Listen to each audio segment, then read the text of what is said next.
This is the spinach we made today.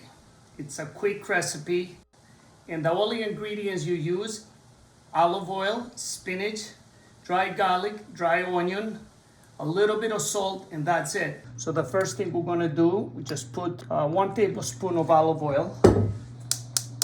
Put the heat on between medium. So the next part, you just take the bag of spinach, frozen spinach, and you put it right on the top, right?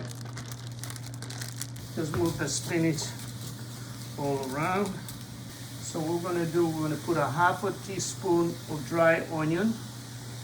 We're gonna use a half a teaspoon of salt, a half a teaspoon of dry garlic. We're gonna put another tablespoon of olive oil on the top. And all of a sudden you have your vegetables of the day. The spinach looks really, really good and it smells very nice. I think I gotta bring the temperature down to low. Our spinach is ready.